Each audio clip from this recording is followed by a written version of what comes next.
ഒരിക്കൽ സ്കൂള് വിട്ട് വന്ന രാമുവിനെ വിളിച്ചേ രാമുവിൻ്റെ അച്ഛൻ പറഞ്ഞു, രാമു, നീ കടയിൽ പോയിട്ട് കുറച്ച് ചുണ്ണാമ്പ് വാങ്ങി ഓടിവായോ മോനെ എന്ന്. രാമു വേഗം കടയിലേക്ക് നടന്നു. ഇടയ്ക്കിടെ ചുണ്ണാമ്പ് എന്ന് പറയുന്നത് മറന്നു പോകാതിരിക്കാൻ വേണ്ടി അവൻ ചുണ്ണാമ്പ് ചുണ്ണാമ്പ് എന്ന് ഉരുവിട്ടുകൊണ്ട് ഇങ്ങനെ നടന്നു.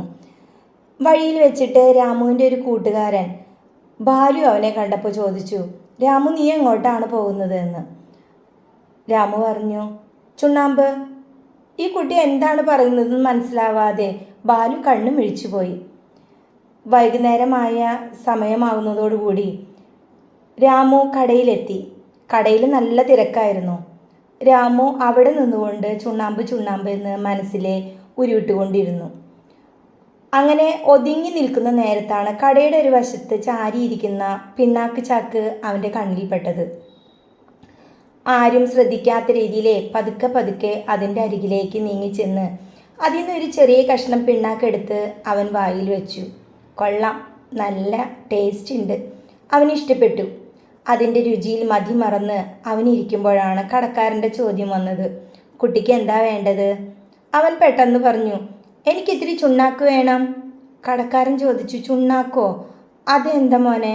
അല്ല, ചുണ്ണാക്കല്ല, പിണ്ണാമ്പ്. അപ്പോഴും കടക്കാരൻ അമ്പരന്ന് പോയി. ചുണ്ണാക്കൊന്നും കേട്ടിട്ടില്ല, പിണ്ണാമ്പൊന്നും കേട്ടിട്ടില്ല. ഈ കുട്ടി എന്താണ് പറയുന്നത്, ആവശ്യപ്പെടുന്നത് എന്നറിയാതെ കടക്കാരൻ വായു പൊളിച്ച് നിന്നുപോയി. കാരണം അയാൾ ജീവിതത്തിൽ ആദ്യമായി കേൾക്കുന്ന സാധനമായിരുന്നു ഈ ചുണ്ണാക്കും പിണ്ണാമ്പും.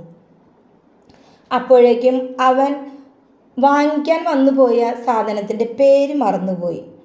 ചുണ്ണാക്കാണോ ചുണ്ണാമ്പാണോ, അത് പിണ്ണാക്കാണോ ചുണ്ണാക്കാണോ, ഒന്നും അവന് മനസ്സിലാകുന്നില്ല. പെട്ടെന്ന് അവൻ്റെ ശ്രദ്ധയും പിണ്ണാക്കിലായി പോയതുകൊണ്ട് ചുണ്ണാമ്പ് എന്നുള്ളിടത്ത് പിണ്ണാമ്പെന്നായിപ്പോയി. ആവശ്യ സമയത്ത് ചുണ്ണാമ്പും പിണ്ണാക്കും കൂട്ടിക്കുഴഞ്ഞ് ചുണ്ണാക്കായി മാറിയതോടെ എന്ത് ചെയ്യണമെന്നറിയാതെ അവൻ ആകെ അന്താളിച്ചു പോയി. പലപ്പോഴും ഇത് തന്നെയാണ് നമ്മുടെ ജീവിതത്തിലും സംഭവിക്കുന്നത്. ലക്ഷ്യത്തിലേക്കുള്ള പ്രയാണത്തിലെ നമ്മുടെ ചിന്തകളും പ്രവൃത്തികളും മറ്റു പലതരത്തിലേക്കും വ്യതിചലിച്ചു പോകുമ്പോൾ ലക്ഷ്യം പ്രാപിക്കാനാവാതെ നമ്മളും ഉഴലുന്നു. നമുക്കൊരു ലക്ഷ്യബോധത്തോടു കൂടി മുന്നേറുമ്പോൾ എന്തിനാണ് നമ്മൾ പോകുന്നതെന്ന് അടിയുറച്ച ലക്ഷ്യബോധത്തോടെയായിരിക്കണം നമ്മുടെ ജീവിതയാത്ര.